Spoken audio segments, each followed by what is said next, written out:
पदाधिकारी बैठक आणि इंजिनियर रामचंद्र गोडुकडे यांचं अभिष्ट चिंतन याच्या निमित्त हा छोटासा गोड सोहळा आज पार पडत असताना माझ्यासारख्या कार्यकर्त्याला अतिशय आनंद होतोय की आम्ही सगळे काही लोक इथं प्रदेश वरती काम करतायत, काही जिल्ह्यावरती काम करतायत, पण तालुक्याच्या ठिकाणी आणि सांगोल तालुक्यामध्ये माझ्या गावामध्ये हा कार्यक्रम होत असताना मला अतिशय आनंद होत असतो आणि असे अनेक कार्यक्रम इथं होत असतात सांगोल्यामध्ये. तर हा कार्यक्रम हा दोन्हीचा संगम आहे. मला गुरुकडे सरांचा आरवाय गुरुकडे सरांचा फोन आला की मला समता परिषदेमध्ये काम करायचं आहे. मी म्हटलं काम करायला काय आपलीच संघटना आहे, आपलंच सगळं आहे, काम करायला कुणी अडवलंय? त्यांनी हा कार्यक्रमच लावला. अरे अतिशय ही दोघं जी मंडळी आहेत, दोन गुरुकडे बंधू, अतिशय कष्टाळू प्रामाणिक काम करणारे, सातत्यानं संघर्ष करणारी माणसं, सातत्यानं कुणाचाही विचार न करता सातत्यानं झगडत असतात, सातत्यानं लढा देत असतात. त्यांची स्वतःची एक वेगळी पार्टी सुद्धा आहे, न्यू राष्ट्रीय समाज पार्टी.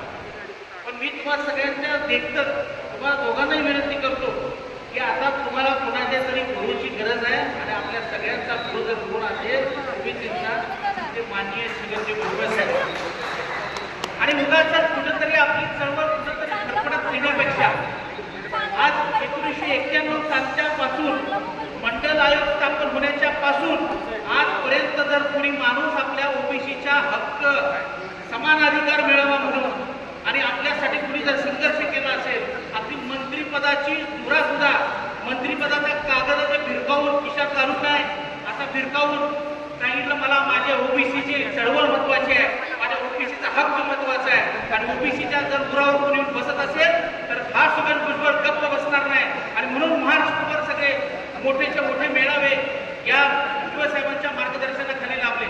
त्याला सगळ्यांनी धनगर समाज असेल, बंजारी समाज असेल, तो माधव फॅक्टर आहे, माळी, धनगर आणि बंजारी या सगळ्या महाराष्ट्रातल्या मंडळी आणि आपल्या छोट्या मोठ्या संघटनांनी, छोट्या मोठ्या समाजांनी आपल्या ओबीसीमध्ये 347 आहेत, त्या 347 मधल्या सगळ्याच समाज बांधवांनी या मोठ्या जे मेळावे झाले, एल्गार मेळावे, त्या एल्गार मेळाव्याला मोठ्या संख्येनं आपली ताकद दाखवली आणि जे काही खूप त्या लोकांनी उभा केलं होतं आणि आपल्या दोघांमध्ये भांडणं लावायचा जो प्रयत्न केला होता त्याच्यासाठी भांडणं लावायसाठी भरपूर लोक असतात, पण विधवण्यासाठी एक माणूस पुढे आला, त्याचं नाव आहे बाळासाहेब आंबेडकर.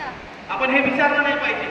या ओबीसी मध्ये आणि या मराठा समाजामध्ये जर भांडणं मिटवण्यासाठी उस्मानाबादमध्ये म्हणजे आत्ताच्या आपला नवीन जिल्हा धाराशिव जिल्ह्यामध्ये जी सभा झाली होती त्याच्यामध्ये आम्ही हात म्हणून विनंती केली होती की हा लढा दोघा समाजाला म्हटलं नाही तर हक्काचा लढा आणि हक्काच्या वर जर येत असेल तर आम्हाला अधिकार आहे, तुम्हाला जसा जेवढा अधिकार ह्या संविधानाला दिलाय त्याच्यापेक्षाही जास्त आम्हाला दिलाय, कारण आम्ही 60% आणि हे आपण कधीही विसरलं नाही पाहिजे. आणि म्हणून तुम्ही तुमची लढाई लढा, तुम्ही तुमचा हक्क अधिकार जावा, मुंबई जावा, दिल्ली जावा, आम्हाला त्याचं काही त्यांनी घेणं नाही. तर आमच्यामध्ये जर कोणी आडवं येत असेल तर आम्ही त्याला सोडवण्याचा प्रयत्न करतो. तुमचा विचार काय असेल आम्हाला माहिती, पण मी तुम्हाला एक सातत्याने सांगतो की मी भुजबळ साहेबांच्या चळवळीमध्ये का आलो तर मला एकच माणूस आज 91 सालापासून म्हणजे माझा जन्म 84 ते 85 आहे, त्या दिवसापासून मी मुंबईत असल्यापासून आपल्या रामदासजी आठवले असतील, त्याच्यानंतर छगनजी भुजबळ असतील, गोपीनाथजी मुंडे असतील, त्याच्यानंतर आपले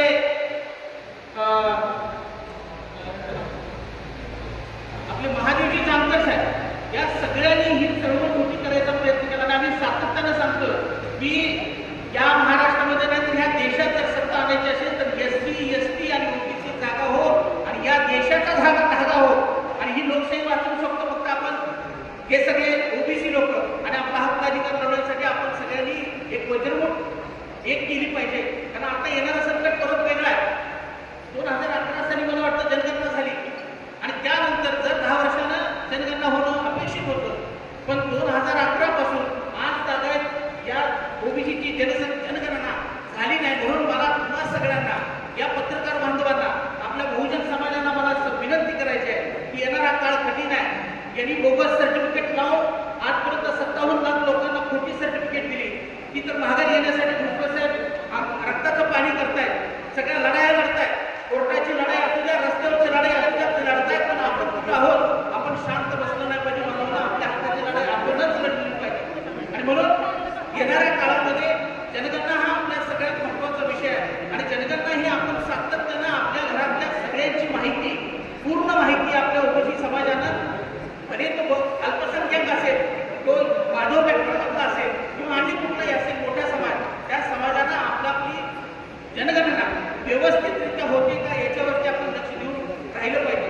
आताच आपला एक 27% आरक्षण, राजकीय आरक्षण वाचवण्याचा आणि आरक्षण घालवण्याचा जो प्रयत्न झाला तो भुजबळ आणि समीर भाऊ भुजबळांनी हा म्हणून काढला. त्यांचं देखील मी या माध्यमातून तुमचं अभिनंदन करतो. बोलायचं भरपूर आहे, ओबीसीवर बोलायला गेलं तर भरपूर काय आहे. आम्हाला बोलायला गेलं तर आम्ही 40-1 तास पण करू शकतो. पण मी तुमची दिलगिरी व्यक्त करतो की आपले हे विषय आणि आपण केडर बेस काम केलं पाहिजे.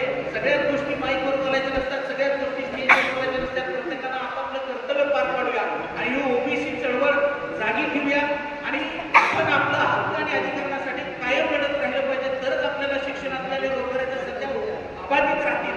एवढंच मी बोलतो आणि थांबतो. जय हिंद, जय महाराष्ट्र.